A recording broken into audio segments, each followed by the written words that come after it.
Hello students, welcome to your EVS class. I'm your EVS teacher Gurvant Kaur. Today we are here with the second video of today's topic, that is water cycle. आज का जो worksheet थी उसमें जो second सब topic है water cycle, इस video में आपको यही समझाऊंगी मैं। तो बच्चे, आप सबने बारिश देखी होगी, आप सब बारिश को पसंद करते हो। कभी आपने सोचा है कि बारिश कैसे आती है, बादल कैसे बनते हैं? तो this is all because of water cycle. दुनिया में 3 तरह की चीज़ें होती हैं, 3 स्टेट्स ऑफ मैटर होती हैं, सॉलिड, लिक्विड, गैस। सॉलिड वो जो सख्त चीज़ें होती हैं जैसे ये पहाड़, लिक्विड वो जो बहती हुई चीज़ें होती हैं जैसे ये पानी, और गैसेस वो जो हवा में उड़ती हैं या हवा में रहती हैं जैसे ये बादल। ठीक है, तो इन 3 चीज़ों की इंटर कन्वर्जन से एक स्टेट से दूसरे स्टेट में चेंज होने को हम के प्रोसेस से वाटर साइकिल बनता है। तो water cycle mainly 3 steps involve करता है। फर्स्ट इवेपोरेशन, कंडेंसेशन और प्रेसिपिटेशन। तो लेट्स अंडरस्टैंड वाटर साइकिल क्या होता है और ये स्टेप्स क्या होते हैं। तो number 1, the water from seas, rivers rises up due to heat of sun and form water vapors in atmosphere। जो पानी है सूरज की गर्मी से, वो पानी जो समुद्रों में, रिवर्स में, वो ऊपर उड़ता है और हवा में, एटमॉस्फेयर में वाटर वेपर्स की फॉर्म में आ जाता है। इस प्रोसेस को इवेपोरेशन बोलते हैं।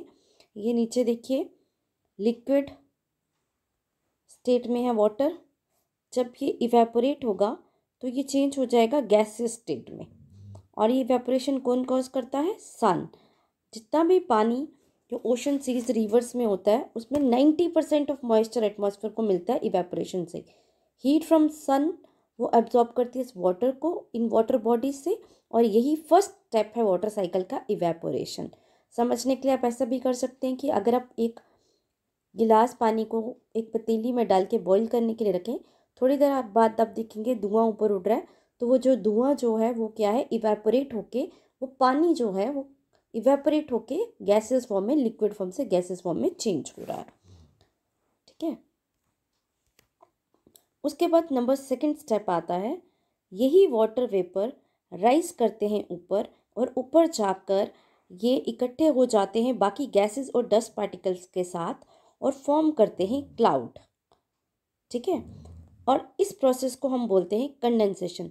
इसको अंडरस्टैंड करने के लिए हम समझ सकते हैं कि जो पानी आपने बॉईल किया था, अगर आप उसके ऊपर एक ढक्कन रख दोगे, थोड़ी देर बाद उस ढक्कन को उठाओगे तो आप देखोगे कि उस ढक्कन के अंदरले हिस्से में कुछ वाटर ड्रॉपलेट्स होते हैं। कभी कभी सर्दी में आप देखती हो शीशों के ऊपर इस तरह से पानी की ड्रॉपलेट्स आ जाती हैं। ये क्या है कि ठंड की वजह से, लो टेम्परेचर की वजह से, जो लो टेम्परेचर की वजह से जो एटमॉस्फेयर में वाटर ड्रॉपलेट्स हैं जो गैसेस फॉर्म में हैं, वो कूल डाउन हो जाते हैं, कंडेंस हो जाते हैं, और इस तरह से वाटर ड्रॉपलेट्स में चेंज हो जाते हैं। वेपर्स कंडेंस होके वाटर ड्रॉपलेट्स में चेंज हो जाते हैं। उसके बाद नेक्स्ट स्टेप है स्टेप नंबर 3, जिसको हम प्रेसिपिटेशन बोलते हैं। अब क्लाउड्स फॉर्म हो गए। ठीक है, ये विंड की वजह से ऊपर जाके मूव करते हैं। जब ये बहुत ज़्यादा हैवी हो जाते हैं और अपने वेट को कंट्रोल नहीं कर पाते, तो ये बारिश की फॉर्म में नीचे आते हैं, हेल स्टॉर्म की फॉर्म में आते हैं, या स्नो की फॉर्म में आते हैं। तो किसी भी फॉर्म में बादलों के अंदर जो वाटर वेपर्स फॉर्म होते हैं, वाटर ड्रॉपलेट्स बन के, वो जब नीचे आते हैं किसी भी फॉर्म में, चाहे वो रेन हो, स्नो हो, हेल स्टॉर्म हो, स्लीट्स हो, कुछ भी हो, उसको हम कहते हैं प्रेसिपिटेशन। ठीक है, तो ये 3 टर्म्स आपने बहुत अच्छे से याद करनी है। यही रेन वाटर फिर क्या होता है, ये कलेक्ट हो जाता है रिवर में, समुद्रों में, पॉन्ड में, या छोटे नालों में, या अंडरग्राउंड।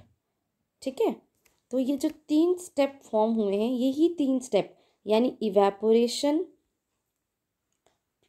कंडेंसेशन और उसके बाद प्रेसिपिटेशन, ये again and again repeated on होते रहते हैं और एक साइकिल बनाते हैं, एक चक्र बनाते हैं, जिसको हम वाटर साइकिल कहते हैं। आपने इन स्टेप्स को ध्यान से पढ़ना है और इन स्पेलिंग्स को ध्यान से लर्न करना है, इवेपोरेशन, कंडेंसेशन और प्रेसिपिटेशन।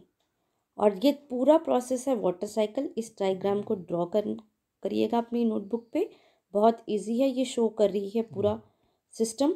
ये देखिए यहाँ पे दिखाया गया इवेपोरेशन हो रही है वाटर बॉडी से, फिर ये ऊपर क्लाउड्स फॉर्म हो रहे हैं, फिर ये जब क्लाउड्स हैवी हो रहे हैं तो वो कंडेंस होके मूव कर रहे हैं दूसरी जगह पे, और फिर वहाँ पे यही बादल बरस जाते हैं रेन की फॉर्म में, जिसको प्रेसिपिटेशन बोलते हैं, और बारिश की वजह से या स्नो की फॉर्म में, और यही स्नो मेल्ट होकर या ये बारिश का पानी फिर से अगेन रिवर में आ रहा है, ओशन में आ रहा है, और यही ओशन से फिर वाटर इवेपोरेट हो रहा है। तो एक whole cycle goes on and on and on. This is called water cycle. Thank you. That was all. Thank you. Have a nice day.